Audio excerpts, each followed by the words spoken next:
You're Plugged In starts now. This Veterans Day has extra special meaning for more than 250 current and former service members and their spouses nationwide. After honorably serving their country in the military, they are finally becoming U.S. citizens. Pamela Wilson is the Public Affairs Officer with the U.S. Citizenship and Immigration Services, and with her, Colonel William Ayers. Thank you both so much for being with us. Happy Veterans Day to you both, because you are also a former service member. Right. Thank you. I'm embarrassed to tell you that I did not know that there were people serving in our military who were not U.S. citizens. Are there more than we think? Yes. The military, there's not a requirement for people to be a U.S. citizen to serve in the military.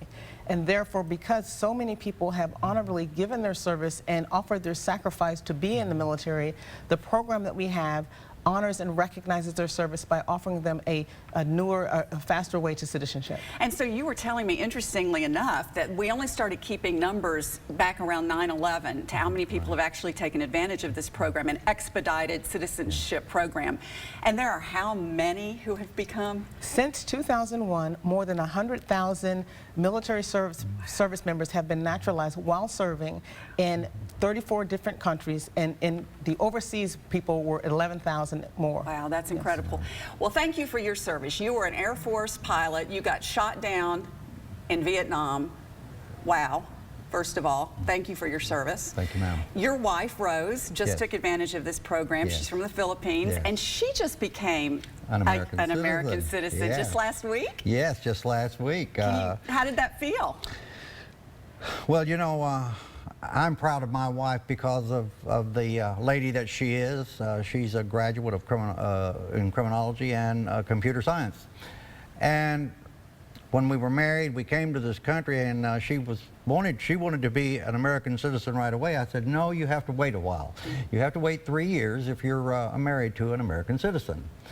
But my wife is the type of woman that's always on top of things. She's always on top of things. So there's 100 questions on the civics test, and she memorized every question and every answer.